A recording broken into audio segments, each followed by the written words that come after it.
But man, so speaking of mortgages, how did you get into the mortgage business? Because it's been an interesting couple decades here.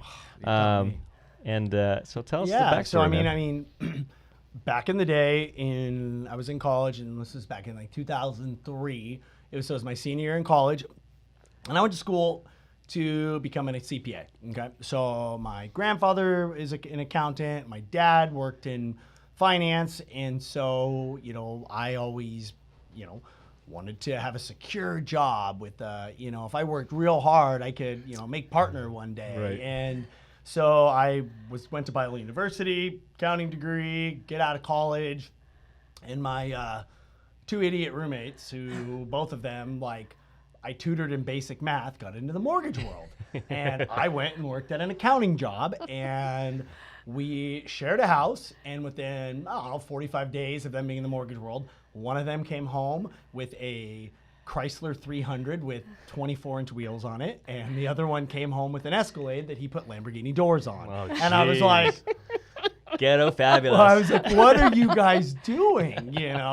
And they're like, dude, we're killing it in mortgage. We're killing it. And I was like, well, how much you guys making? And they had told me at the time, and I was like, no, you guys aren't. That's half my salary annually, and you're making that monthly. And I know you guys. You guys don't even know basic math, like at all.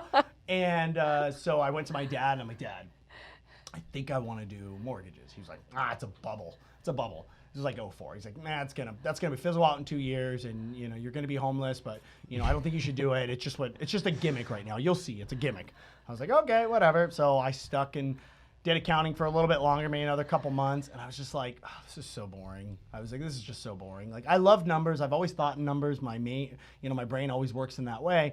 But at the same time, I loved the interaction with people, right? Mm-hmm. And so I was like, okay, well, I'm going to give this a try. So, I ended up going and leaving accounting and worked with a buddy of mine who was an engineer, and we were doing like construction stuff. So I was, running the business side of it out here in Temecula, and we were doing like designing people's backyards and doing all this. And, I was like, I'm not going to go into mortgage. I'll listen to my dad. I'll start my own business. I need to do something with that.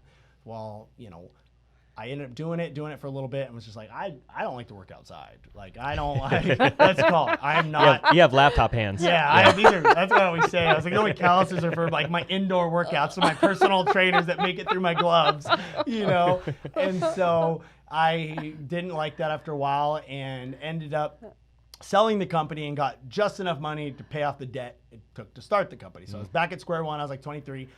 So my buddy calls me up, he was actually a rather smart friend from college. And he's like, hey, man, I got into mortgage. I think you should look at getting into it, man. I think you'd be really good at it. I'm like, all right, cool. Well, I'll come work for you guys.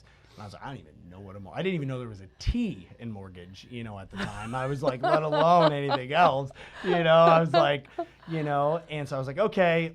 So I literally went and got that book, like, How to Do Mortgages for Dummies. Like, you remember the ones that have the yellow and black checkers, right? Yep. So I read it and I learned it. And anyways, so I ended up getting in the industry in like 2005.